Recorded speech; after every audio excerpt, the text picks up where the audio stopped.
1, verso 8.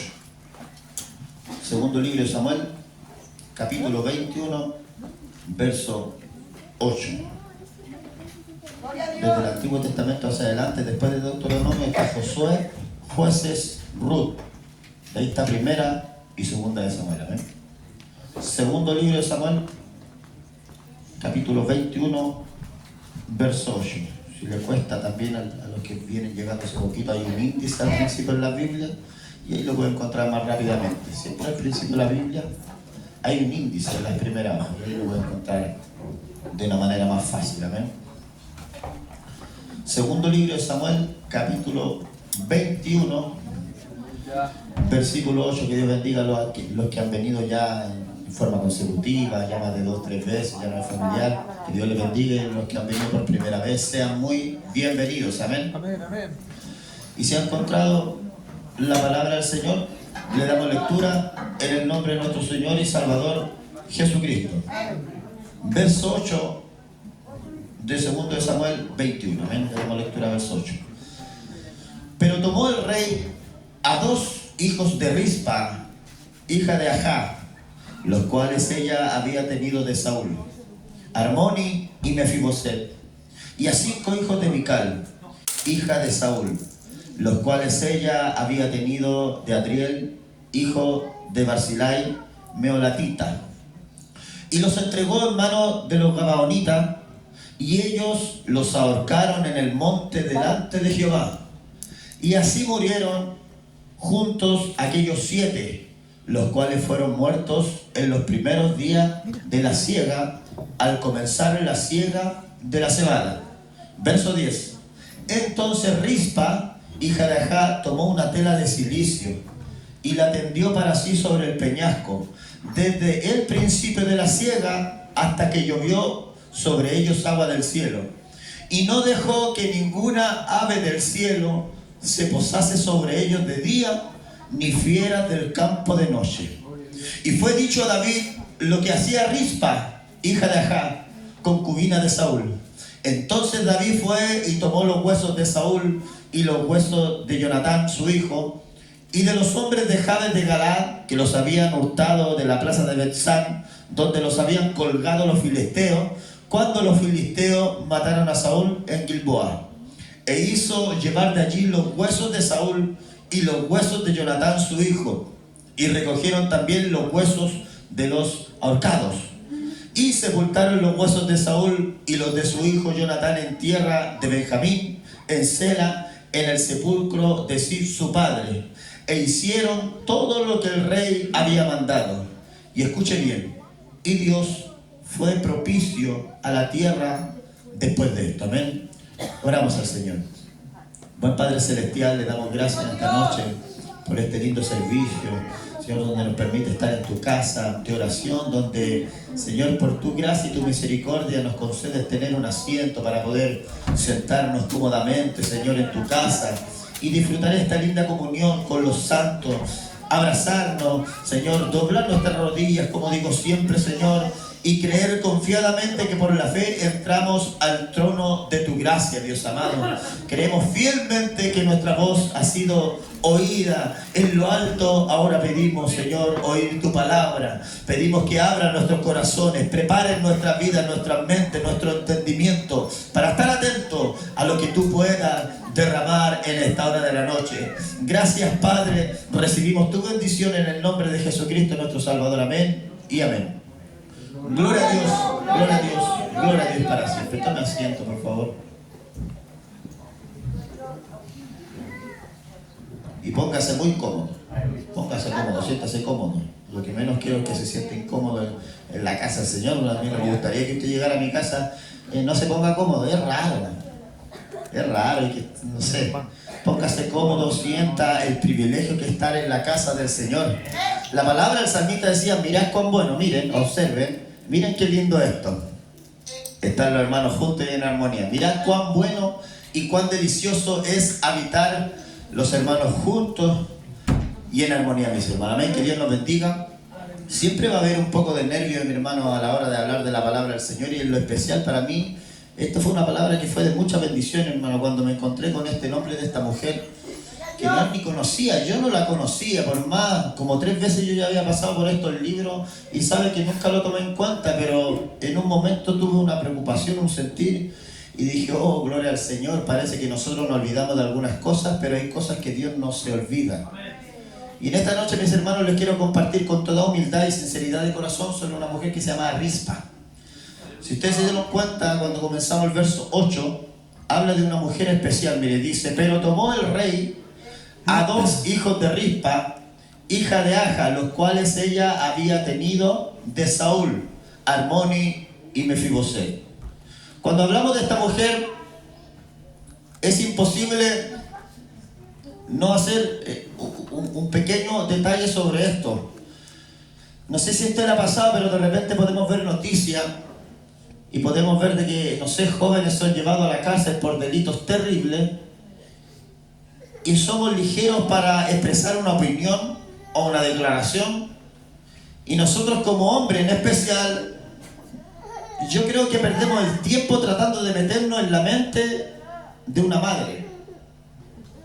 ¿Por qué? Porque la madre nunca deja de ser madre. Dios a través de su palabra dice, aunque padre y madre te dejaren, con todo Jehová te recogerá. O sea, siempre hay una diferencia entre el papá y la mamá. El papá se puede ir, abandonar a los hijos, pero la mamá siempre tiene que quedarse ahí. O sea, en una mayoría lo estoy hablando, no es que la excepción no hace la regla, en una mayoría. Hay un dicho también que es muy conocido en el mundo que dice, ni una perra abandona a sus hijos. ¿Lo has escuchado? O sea, dando a entender de que por muy abandonada que usted no, una perrita puede estar en peligro, pero ella lucha por sus pequeños. Yo en lo personal, cuando vamos con nuestro pastor, nuestros hermanos, vamos a la cárcel, si hay algo que nos llama la atención en las mañanas, que lo que menos vemos, y mi hermano Jaime, yo creo que mi pastor, saben esto, lo que menos vemos en las filas de las cárceles son papás. Lo que menos se ven son papás. Se pueden ver amigos, compadres, amigas, pololas, pero ¿sabe qué? Usted ve ancianas de mayor edad, ancianas, pero siempre están las mamás. O sea, el hombre puede haber cometido los errores más terribles, pero para una mamá el hijo siempre sigue siendo el mejor. No hay hijo malo, se dice por ahí, para una mamá. No, nunca deja de ser hijo. O sea, es un amor especial, mis hermanos. Y cuando hablamos de esta mujer Rispa, hay que decir este detalle, de que Rispa era una concubina que tenía el rey Saúl. Conocemos por la historia que aquí ya Saúl había muerto en esta parte de la historia, ya casi final del segundo libro de Samuel. Ya Saúl había muerto junto a sus 3 hijos cuando se echaron sobre las espadas, se quitaron la vida. Entonces en este periodo David comienza a tomar el reino, empieza a ver cómo su hijo Absalón comienza a levantarse, vive ese proceso de que su propio hijo se levanta contra él, pasa ese proceso, pero de ahí se subleva uno que se llama Seba, sigue viviendo consecuencias de su desobediencia, de su pecado. Dios sigue dándole victoria, hay victorias, se nombran oficiales de David, pero aquí comienza una historia, hermano, que a mí me llamó la atención. Si bien yo les quiero compartir sobre esta mujer especial que es Rispa, que cometió o hizo algo, mejor dicho, que no es común.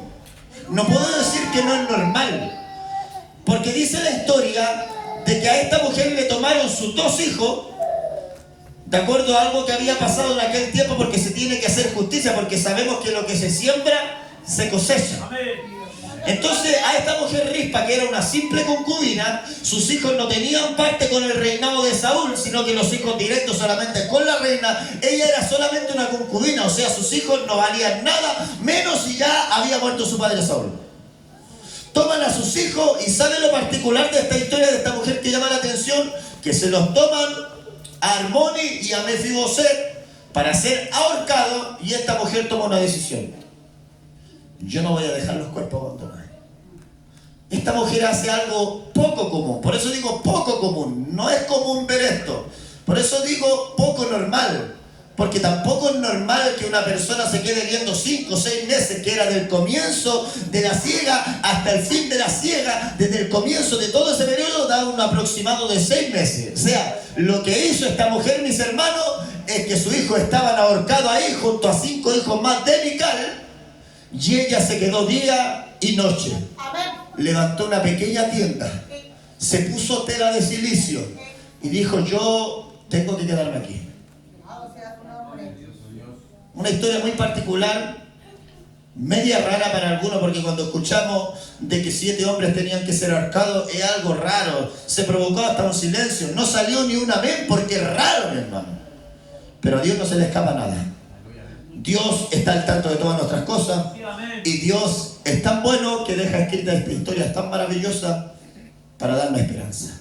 Para darle esperanza quizás también al padre o a la madre que está viviendo una situación similar. Cuando nosotros comenzamos a leer este capítulo 21, habla de la venganza de los gabaonitas. ¿Quién eran los gabaonitas? No sé si usted recuerda, en los tiempos del libro de Josué, habla de esta astucia de los gabaonitas. ¿Usted recuerda cuando Dios toma a Josué para librar al pueblo de Israel? Cuando derriba los muros de Jericó, se empieza a hablar de que Josué vence al reino de Jericó. Después viene la toma del reino de Jai. O sea, ya los pueblos vecinos empiezan a hablar: estos están venciendo a todos, estos están haciéndose grandes, estos son poderosos, no hayamos cómo destruirlo. ¿Y sabe qué? Aquí aparecen estos gabaonitas. ¿Quién eran estos gabaonitas? Eran hombres que actuaron con astucia, mis hermanos, y engañaron al líder que Dios tenía por delante. Capítulo 9 del libro de Josué habla de la astucia de los gabaonitas. Mira, algo breve para ir entendiendo de qué se trata y qué tiene que ver Rispa con esto, mi hermano. El capítulo 9 del libro de Josué dice: cuando oyeron estas cosas, todos los reyes que estaban en este lado del Jordán, así en las montañas como en los llanos y en todas las costas del mar grande del Líbano, los heteos, amorreos, cananeos, fereceos, heveos, jebuseos, se concertaron para pelear contra Josué en Israel. Recordemos que Josué estaba por delante en la tierra de Israel. Pero miren lo que pasa aquí. Más los moradores de Gabaón, o sea, los gabaonitas, cuando oyeron lo que Josué había hecho a Jericó y a Jai, usaron de astucia. ¿Ha usado usted de astucia alguna vez? Yo he usado la astucia para algo que a mí me favorece. Yo creo que más de alguna vez nosotros hemos usado de la astucia para favorecernos de algo.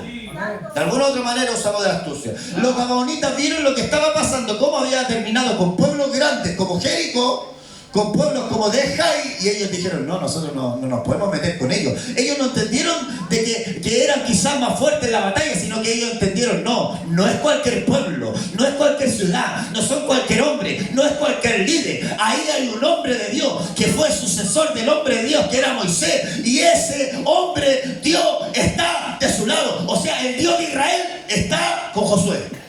¡Aleluya! Entonces ellos usaron la astucia, mis hermanos. Y vinieron a Josué, verso 6, al campamento en Gilgal, y le dijeron a él y a los de Israel. A todo esto, el verso 4 dice que usaron de astucia, que fueron y se fingieron embajadores, y tomaron sacos viejos sobre sus asnos, y cueros viejos de vino, rotos y remendados, y zapatos viejos, y recosidos en sus pies con vestidos viejos sobre sí, y todo era seco y mohoso. O sea, se pusieron ropa vieja así para dar a entender de que ellos venían de un viaje largo, para que Josué los recibiera y no los destruyera, porque ellos vieron de que iban a ser destruidos. O sea, ellos, por el temor de morir en manos de Josué, ellos dijeron: tenemos que hacer algo y tenemos que ocupar el engaño. Y lo engañaron a Josué. Aleluya. Pongámonos ropa viejita y digámosle esto. Y lo planearon. Verso 6. Y vinieron a Josué al campamento en Gilgal y le dijeron a él y a los de Israel: nosotros venimos de tierra muy lejana. Haced pues ahora alianza con nosotros. Mire, los gabaonitas pidiéndole alianza a los del pueblo de Israel. Y todos sabemos que Dios había dado ordenanza sobre las alianzas. A Moisés había dejado claro de que no se había que hacer alianza con cualquiera. ¿Cuántos saben aquí que con cualquiera no se hace alianza? No se puede hacer alianza con lo del mundo, no se puede hacer alianza con los tramposos. O sea, porque Dios nos está mirando y hay ordenanzas sobre las alianzas. Entonces, el verso 7, y los de Israel respondieron a los heveos: quizá habitáis en medio de nosotros, ¿cómo pues podremos hacer alianza con vosotros? Ellos respondieron a Josué: nosotros somos tus siervos. Mire cómo llegaron los astutos. Nosotros somos tus siervos. Y Josué les dijo: ¿quiénes sois vosotros y de dónde venís? A todo esto, estos estaban aquí, no estaban lejos, estos eran vecinos, estaban cerquita, estaban morando muy cerca, casi al lado de los israelitas.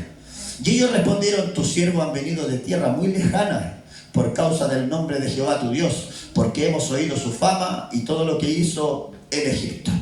Y todo lo que hizo a los dos reyes de los amorreos que estaban al otro lado del Jordán, a Sehón, rey de Hesbón, y a Og, rey de Basán, que estaba en Astarot. Por lo cual nuestros ancianos y todos los moradores de nuestra tierra nos dijeron: tomad en vuestras manos provisión para el camino, e id al encuentro de ellos y decidle: nosotros somos vuestros siervos, hacer ahora alianza con vosotros. O sea, fue un discurso totalmente preparado y con excelencia. Tan así que Josué y el pueblo creyeron. Y fueron engañados. Yo por lo menos he sido engañado varias veces. De alguna otra manera he sido engañado. Y más de alguno aquí, de alguna otra manera he sido engañado. Por lo más básico, ¿a quién no lo han engañado con un billete? Por muy conocedores que sepamos de los billetes, del tacto, podemos y hemos sido engañados. O sea, el engaño no es algo que estemos libres nosotros. De alguna otra manera, si no estamos percibidos, si no detectamos en el momento el engaño, vamos a ser engañados. Y le dijeron, verso 12: este nuestro pan lo tomamos caliente en nuestras casas, decían los gababonitas, para el camino el día que salimos de venir a vosotros. Y helo aquí ahora ya seco y mohoso. Estos cueros de vino también los llevamos nuevos, helos aquí ya rotos, también estos nuestros vestidos, nuestros zapatos, están ya viejos a causa de lo muy largo del camino. Oiga, ¿usted nos cree que estos hombres no sabían de que ellos cuando estaban en el desierto sus zapatos no se gastaron y su vestido no envejeció? O sea, le dieron detalles que solamente fueron favorables para los del pueblo de Israel. Decía que su zapato no se gastó, su vestido no envejeció, el pan no se le echó a perder porque lo tenían fresco todos los días, tenían que solamente salir y tomarlo. Y estos hombres lo engañaron con los mismos detalles. Están gastadas nuestras ropas, venimos de tan lejos que se nos gastaron los zapatos, se nos gastó la ropa, se nos echó a perder, están llenos de polilla. Mire, este es el pan, venía calentito, pero ahora le salieron hasta hongos, por así decirlo. ¿Para qué? Para que la mentira se mostrase como verdad. Siempre una mentira, la intención que tiene es querer que sea verdad. La mentira nunca deja de ser mentira, ojo, entienda bien esto, la mentira nunca va a dejar de ser mentira. Está la verdad y está la mentira. Así como está el cielo, está el infierno. El cielo no deja de ser cielo para ser infierno, no. El cielo es cielo, el infierno es infierno. La verdad es verdad, la mentira es mentira. Pero la mentira tiene una cualidad. Sabemos que Satanás es el padre de toda mentira. Pero si hay algo que tiene la mentira, es que sea creíble, que sea verdadera, que sea cierta. Entonces, vamos entendiendo para dónde quiere llevarnos el Señor esta noche, yo creo. El engaño no es algo que esté libre de nuestras vidas. Verso 14: y los hombres de Israel, mire, aquí comienza el primer error, y que muchas veces también nosotros cometemos, y se nos enseña aquí cuando hacemos cosas sin consultarle a Dios. Lo que pasa más adelante con Rispa, usted va a entender por qué viene y por qué es tan tajante lo de Dios. Mire el verso 14: y los hombres de Israel tomaron de las provisiones de ellos. O sea, los hombres de Israel, después de todo el discurso que le dieron, le reciben lo que dicen que traen. Pásenlo, venga, se lo reciben. Y mire lo que pasa aquí: las provisiones de ellos, y no consultaron a Jehová. O sea, ellos, ¿qué tendrían que haber hecho primero antes de recibir algo? Consultarle a Jehová.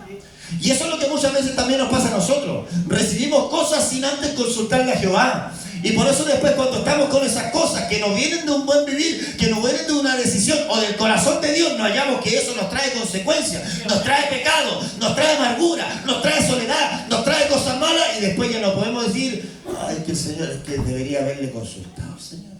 Aleluya. Ya lo recibimos. ¿Verdad? Entonces, hay paso, mi hermano. Lo primero que tendría que haber hecho Josué con los hombres que tenía ahí era consultar a Jehová y ver si recibimos esto. Bueno. La Biblia enseña examinarlo todo, ¿cierto? Dice examinarlo todo, y lo que dice después es algo muy corto: retener lo bueno, nada. No dice desechen lo malo, no lo dice. Dice examinarlo todo, y ya examinándolo todo, obvio que tú vas a elegir lo bueno, retener lo bueno. No queda espacio para desechar algo malo, no, porque tú ya tienes lo bueno. Cuando tú tienes lo bueno, no queda espacio para preocuparte de lo malo. Lo bueno tú lo tienes, y lo bueno es tan bueno que es algo bueno de Dios. y no consultaron a Jehová. Y Josué hizo, mire, aquí empieza. Y cuando no le consultó a Jehová, dice, Josué hizo paz con ellos. Y celebró con ellos alianza, concediéndoles la vida. Y aquí hay un detalle. Y también lo juraron los príncipes de la congregación. Pasados 3 días, o sea, hubo un juramento, mi hermano. Cuando ellos fueron engañados, quedaron enlazados. Hicieron un juramento y Dios miró y tomó en cuenta ese juramento. No olvide eso. Un juramento con Dios como testigo. Y los juramentos delante de Dios, por eso también la Biblia enseña, mis hermanos, no perjurarás, dice la Biblia, no perjurarás. Hay otra parte que dice no jurarás, pero hay una parte que dice no perjurarás. Y cuando habla de perjurar, habla de no tomar un juramento en vano, que es mucho más severo. O sea, ya quedaron enlazados a través del engaño y Josué ya estaba metido ahí, pero Josué no escapó. Le puso, hizo como se dice en chileno, le puso el pecho a las balas. Y se comenzaron a dar cuenta después de 3 días, mis hermanos. Pasados 3 días, verso 16, que hicieron alianza con ellos, oyeron que eran sus vecinos y que habitaban en medio de ellos. O sea, empiezan a decir, oye, parece que estos no vienen de lejos. Se empezaron a notar de que no tenían pinta que venían de lejos, porque usted después cuando ha sido engañado pasa un rato que usted no se da en el momento cuenta. En el momento no, sigue nomás lo recibe. O muchos cuando llegamos a la casa, hoy, no sé, cuando la hermana van de repente a mail, pasos más allá, metros más allá, se dan cuenta que no tienen el celular, no tienen el chauchero. En el momento no se dieron cuenta que le robaron. Fueron engañados. Hemos sido engañados. De repente yo me bajo después, ¿dónde tengo el celular? Donde ha sido lo que más uno está pendiente, no me doy ni cuenta, y se fueron colectivos. No me di cuenta. Entonces, pasos más allá después de 3 días, no, parece que estos no vienen de lejos. Parece que me engañaron. Estos son nuestros vecinos. Uy, empezamos a ver la gravedad cuando ya estamos ahí. Pero ¿cómo fui tan leso? ¿Cómo fui tan lesa? ¿Cómo no me di cuenta? Ah, tiene que haber sido cuando me pasó. Ah, si ahí fue, sí, si ahí fue. Y empezamos a sacar cuentas, sí, uy, ahí fue, pero yo no pensé. Porque cuando somos engañados, como que... Es como tan familiar el engaño. Muchas veces somos engañados con cosas tan mínimas, mi hermano, que como que nos adaptamos, como que nos es familiar el engaño o ser engañado. Y que Dios nos ayude, mi hermano, que Dios nos libre. Pasados 3 días, hicieron la alianza. Verso 17, y salieron los hijos de Israel, y al tercer día llegaron a las ciudades de ellos. Y sus ciudades eran Gabaón, Sefira, Berot. Verso 18, y no los mataron los hijos de Israel, por cuanto los príncipes de la congregación les habían jurado por Jehová, el Dios de Israel. Y toda la congregación murmuraba contra los príncipes, porque después el engaño, mi hermano, también trae consecuencias en los demás. Cuando nosotros somos engañados como líderes, como hombres de casa, como mujeres de casa, en los casos de la mujer que está caminando sola, que está sirviéndose, cuando somos engañados, las consecuencias lamentablemente, mi hermano, las empiezan a pasar los que nos rodean, nuestros hijos, nuestros familiares, porque nosotros somos portadores de bendición. Y si hay algo que Dios enseñó desde el principio, el cuidado, es la obediencia, el peligro, la consecuencia del engaño. Estos no son. Y no le hicieron nada porque había un mandamiento. Mas todos los príncipes respondieron a toda la congregación: nosotros le hemos jurado por Jehová de Israel, por tanto ahora no les podemos tocar. Esto haremos con ellos, dijeron, les dejaremos vivir, para que no venga ira sobre nosotros por causa del juramento que hemos hecho. O sea, vamos viendo, cometieron el error, fueron engañados, sí, pero ahora no por eso vamos a cobrar venganza, matarlos, no. Sí, nosotros nos equivocamos, pero hicimos juramento. Metimos a Dios en esto. Lo hicimos mal, lo comenzamos mal. Pero ellos quisieron enmendarla, no exterminando a esos que habían llegado pidiendo la ayuda. Quizás con engaño, quizás con astucia. Porque muchas veces quizás van a querer venir a hacernos daño, mi hermano, con engaño, con astucia. Pero de repente cuando nosotros hemos sido engañados, Dios nos manda a inventar las cosas. Y estos dijeron, pero no les vamos a hacer nada. Llamamos nosotros y tenemos que cumplir porque Dios nos miró. Nosotros nos equivocamos, pero Dios no se equivoca. Yo me equivoco, yo fui engañado, pero Dios no tiene la culpa. Ah, pero ya me comprometí con Dios. O sea, ¿por qué no dejar de lado porque yo me equivoqué? No, sea todo hombre mentiroso, mas Dios veraz. O sea, hay cosas que tienen que estar claras en nosotros, y las promesas, los juramentos delante de Dios, nosotros tenemos que tenerlos claros de que cuando hacemos promesas a Dios, aconseja, Eclesiastés, no tardes en cumplirla. O sea, estos hombres dijeron, no le vamos a hacer nada, ya. Ganas no nos faltan, nos engañaron, fueron todo, pero ya, lo hecho está. Pero hicimos un juramento delante de Dios, Dios nos está mirando.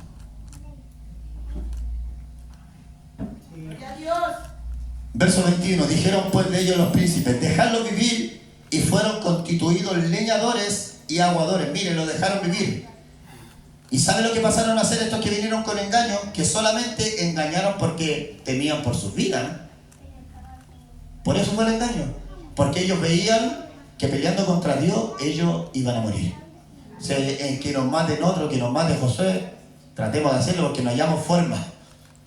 Recuerde que los gabaonitas estaban en la tierra de Canaán y Dios le había entregado la tierra de Canaán al pueblo de Israel a través de Moisés, pero cuando estaba Moisés, ellos no la tomaron. Dios ya se la había dado, pero después tenía que ir y la toma, tenían que ir a conquistarla, tenían que sacar a los pueblos enemigos. Entonces ellos sabían que los siguientes eran ellos. Y dijeron, no, esta tierra ya se la dio, nosotros sabemos que Dios está con usted, solamente tenemos miedo, lo hicimos por miedo, no queríamos morir. ¿No le ha pasado a usted que de repente por miedo a equivocarse, a fallar, a cometer un error, ha tenido que mentir? ¿Le ha pasado a usted o no? Amén. A mí también me ha pasado. Y de repente cosas tan sencillas, cosas que uno no tiene, ¿para qué mentir? Pero ya ni me acuerdo, pero era algo tan sencillo. Y yo digo sencillo, y la mentira no es sencilla, pues, hermano. Yo, a modo de ejemplificación, algo pasó en la casa, no me acuerdo, que le respondí a mi esposa y dije, pero ¿para qué me mientes? No, es que yo pensé, pero es que ¿para qué me mientes? Y era algo tan sencillo, no era una mentira terrible, pero era mentira. Y ella decía, pero si no es para... Pero es que ¿para qué me mientes? Me dijo. Aquí le digo como que yo por dentro traté de no poner la cara de lo que estaba sintiendo, sino que me hice eso y después... Si yo tomara así, con seriedad, con gravedad, con intensidad, lo que es la palabra mentira, hermano. No ahorraríamos tantas cosas. Debemos reconocerlo. Muchas veces cuando nos vemos en aprieto, tenemos miedo, queremos tapar una mentira con otra mentira. Y nos vamos acostumbrando tapando una. Dejarlo ir, dejarlo vivir. Y fueron, miren, después que ellos confesaron por qué lo hicieron, Josué toma la decisión y dice, dejarlo vivir. Y fueron constituidos leñadores y aguadores para la congregación. O sea, ellos empezaron a trabajar para la dedicación en los sacrificios, para la agüita en los altares, para cortar leña en los sacrificios del Señor. Se confesaron, fueron con astucia, pero Josué dijo, yo me equivoqué, yo fui engañado, pero les dio una oportunidad. Él fue culpable, pero ya después le sirvió para andar más despierto. Y los hombres que llegaron con miedo terminaron sirviendo en el pueblo del Señor, concediéndole la vida según les había prometido los príncipes. Y llamándolo José les habló diciendo, ¿por qué nos habéis engañado? Diciendo, habitamos muy lejos de vosotros, siendo así que moráis en medio de nosotros. Verso 23, ahora pues, malditos sois, y no dejará de haber de entre vosotros siervos, y quien corte la leña y saque el agua para la casa de mi Dios. O sea, él se equivocó, se descuidó un poquito, pero su Dios no se le murió. No se pervirtió, no dijo porque me engañaron, ay, voy a perder el testimonio. Porque hay gente que de repente cuando se ven engañados dice, ¿cómo se van a enterar de que yo fui engañado? ¿Cómo se van a enterar de que yo cometí este error? No, po. O sea, nosotros cometemos errores, pero Dios no tiene la culpa. No tiene la culpa de nuestros errores. Y Él se para como hombre de Dios. Habitamos muy lejos, dice, ahora pues maldito soy y no dejará de haber de entre vosotros siervos y quien corte la leña y saque agua. Ellos respondieron, verso 14 a Josué, como fue dado a entender a tus siervos que Jehová tu Dios había mandado a Moisés su siervo que os había de dar toda la tierra y que había de destruir a todos los moradores de la tierra delante de vosotros, por esto temimos en gran manera por nuestra vida a causa de vosotros e hicimos esto. Ahora pues, henos aquí en tu mano, le dicen los gabaonitas, ahora estamos aquí en tu mano, Josué. Lo que te pareciere bueno y recto hacer de nosotros, hazlo. Hazlo. Y él lo hizo así con ellos, pues los libró de la mano de los hijos de Israel y no los mataron. Y Josué los destinó aquel día a ser leñadores y aguadores para la congregación en el altar de Jehová, en el lugar que Jehová Dios eligiese, lo que son, mi hermano, hasta el día de hoy. ¿Por qué le cuento esa historia? Porque había un pacto. Y después siguen habiendo procesos. Usted conoce la historia de Saúl, David, antes que David ya comience a crecer. Saúl rompió ese pacto. Y aquí es donde empiezan a pasar las consecuencias. Porque los pactos de Dios se cumplen, mis hermanos. Cuando hay pactos, sobre todo de sangre, mi hermano, hay un Dios que está mirando. Y cuando hay alguien que lo rompe y no toma en cuenta, Dios, tarde que temprano, le pasará la cuenta. Y ahí comenzamos a leer el verso 21. Hubo hambre. Verso 21 de 2 de Samuel. Capítulo 21, verso 1. Hubo hambre en los días de David por 3 años consecutivos. Y David consultó a Jehová.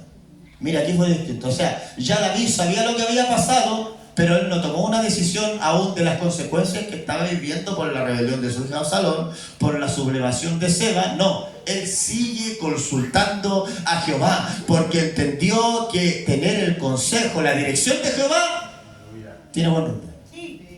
O sea, hay 3 días de hambre, es como lo que pasa. Nosotros vemos cosas, pasan situaciones en esa vida, y nosotros deberíamos tener ese modelo. Y muchas veces nosotros no tomamos ese modelo. Lo que menos hacemos es consultar a Jehová, sino que vemos lo que tenemos, eso es lo que pasa, ¿qué tengo? ¿Con qué cuento? De acuerdo con lo que tengo, obro. Y después cuando quedo metido en realidad, y no habrá sido mejor que primero le consultara a Jehová. O sea, hubo hambre en la tierra por 3 años. O sea, no es cualquier cosa, un hambre de 3 años, mi hermano. Y dice, y David consultó a Jehová, y Jehová le dijo, es por causa de Saúl y por aquella casa de sangre, por cuanto mató a los gabaonitas. O sea, había, recuerde, un juramento de Josué que no lo iban a matar. Ellos no podían ser tocados, aunque ustedes actuaron con astucia, aunque vinieron con engaño, no los podemos tocar, porque aquí hay un juramento.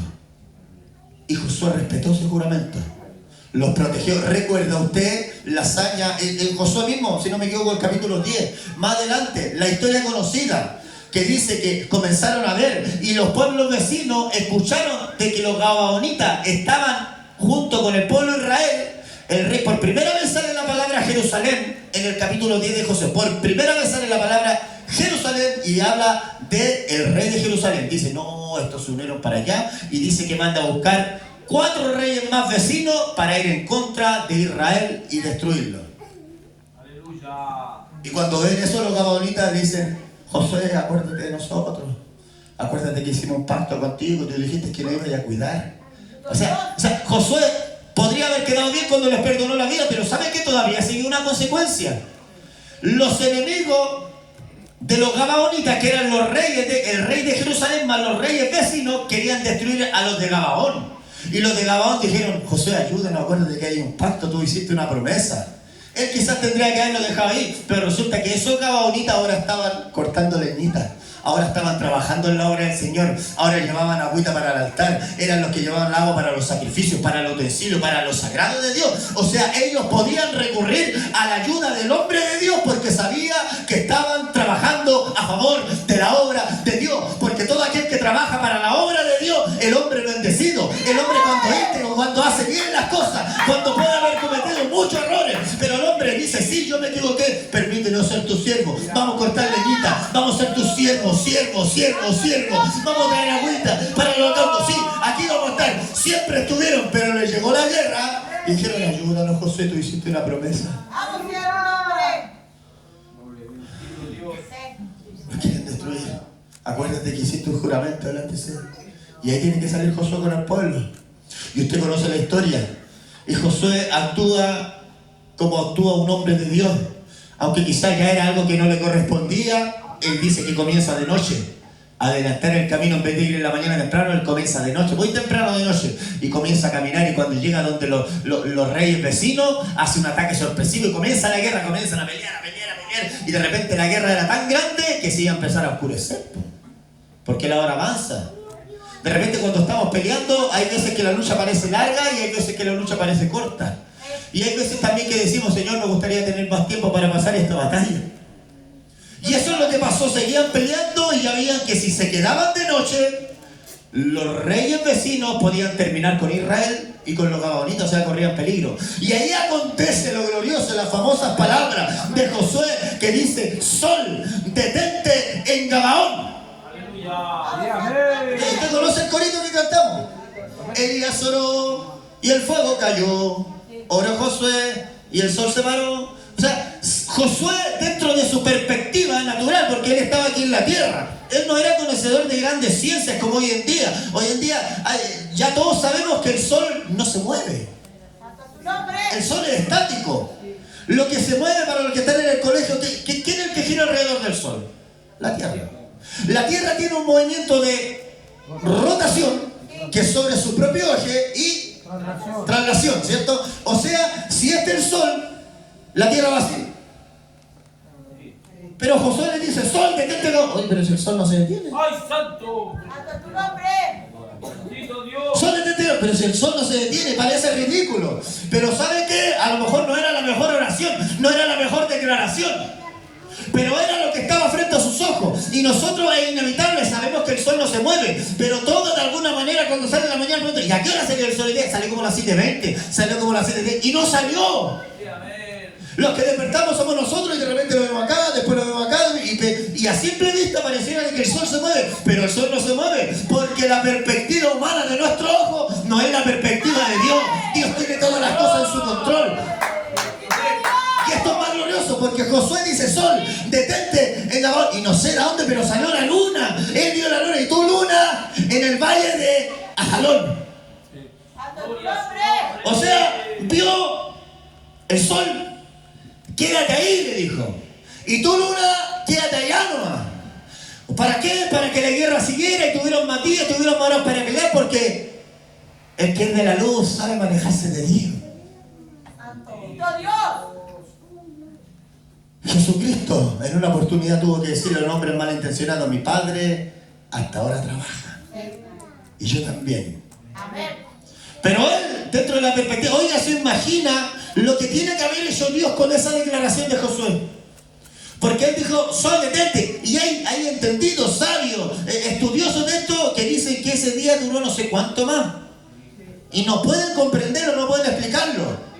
Pero de que se detuvo algo, se detuvo. O sea, todo Dios lo tenía en su control porque tenían que dar una batalla y Dios tenía que darle la victoria. No sé si alguien ha escuchado de la ley de la inercia.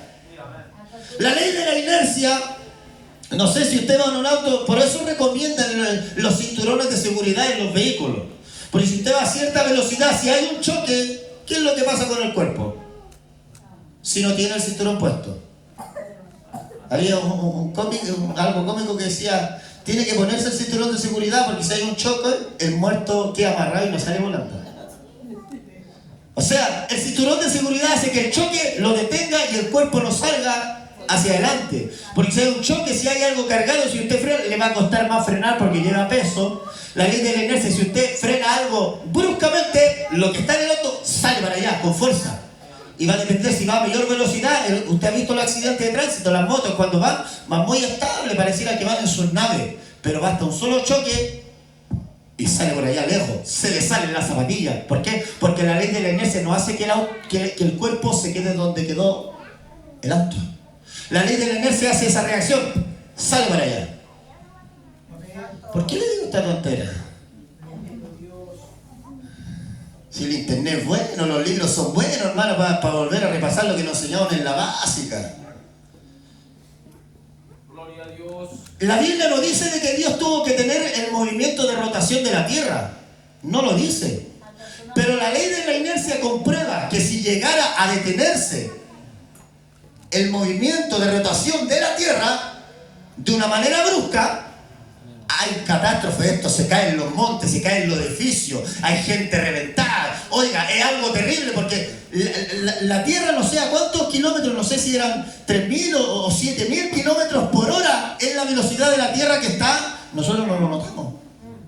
Imagínense la sabiduría del poder de Dios, que tiene una velocidad, si no sé si de 3.000 o de 5.000 kilómetros por hora, que la tierra va así, y en el movimiento, ¿se imagina eso? ¿Se detiene? Los tsunamis, los huracanes, los volcanes, hermano, no queda nada. O sea, lo que pasó con Josué, aún viviendo consecuencias que quizás no de haber sido engañado, él da la orden y dice: sol, detente en Gabaón. Algo pasó, algo se detuvo, pero ¿sabe qué? Nadie salió volando. Dios tenía todas las cosas en su control. Comenzaron a pelear, Dios le dio la victoria, mi hermano. O sea, Dios tuvo en control todas las leyes, porque las leyes están bajo el poder de Dios. Amén. No es que Dios se sujeta a las leyes. Hoy en día la gente habla de la ley de la naturaleza. Lo que tristemente pasó en Colombia es que la naturaleza habló. Es que la naturaleza no puede hacer nada si Dios no lo ordena. Amén. ¿Verdad? Todo está sujeto en la mano, en el poder, en la soberanía de Dios. Poderoso Dios. Entonces Josué, después de todas esas cosas, hay un juramento. Y ese pueblo está protegido y nadie me toca a los gabaonitas porque hubo un juramento. Pero aquí hubo hambre. Y David consultó a Jehová, decía el verso. El verso 2 dice: entonces el rey llamó a los gabaonitas. Y mire, David, considerando todo lo que había pasado con Josué, como él no había roto el pacto, el juramento de quitarle la vida, él dijo: ¿qué tengo? Aquí está pasando algo. Hay hambre. Señor, ¿qué pasa? ¿Por qué está habiendo hambre? Y eso es lo que también tenemos que hacer nosotros cuando vemos cosas malas que están pasando en nuestra familia. Señor, ¿qué pasa? ¿Por qué está pasando esto? Considere de que el rey David venía recién llegando, venía saliendo recién de un proceso de escapar de su hijo. Se nombra oficiales de David y cuando él comienza a reinar, se le levanta este problema: hambre, hambruna. Es como al presidente, ya como 2 días en Colombia, 2 o 3 días desde que asumió el cargo en Colombia. Mire, pasan como 2 o 3 días y mire, le tocó un terremoto. No sé si se acuerdan del 2010, Michelle Bachelet estaba gobernando, le quedaban como 10, 15 días para dejar al mando, que era en marzo, el día 11 de marzo, y el 28F del 2010 ocurre el terremoto y maremoto. O sea, pasan como 10, 15 días y tiene que entrar el difunto presidente Sebastián Piñera y tratar de empezar con ese problema, con esa catástrofe. O sea, es rico comenzar y que no haya ningún problema y que esté todo pagado. Pero David viene y se presentan estos 3 años de hambre. Y no es cualquier cosa. Es como cuando nosotros queremos comenzar a hacer las cosas bien y nos encontramos que está todo derribado, está todo alambarrado por el suelo. ¿Cómo lo hago? David dijo que consultó al Señor: ¿por qué está pasando esto, Señor? Y Dios le responde. Y eso es lo que quiere Dios que hagamos cuando vemos las catástrofes, lo terrible, lo muy destruido frente a nuestros ojos. Señor, ¿qué pasa? ¿Por qué está pasando esto? Ya. Y Dios le respondió. Aleluya. Verso 2. Entonces el rey llamó a los gabaonitas, porque recuerde que Jehová le dijo: es por causa de Saúl, por aquella casa de sangre, por cuanto mató a los gabaonitas. Entonces el rey llamó a los gabaonitas y le habló. Los gabaonitas no eran de los hijos de Israel, sino del resto de los amorreos, a los cuales los hijos de Israel habían hecho juramento. Pero Saúl había procurado matarlos en su celo por los hijos de Israel y de Judá. O sea, Saúl estaba pasando por alto todo juramento. No lo hizo Josué.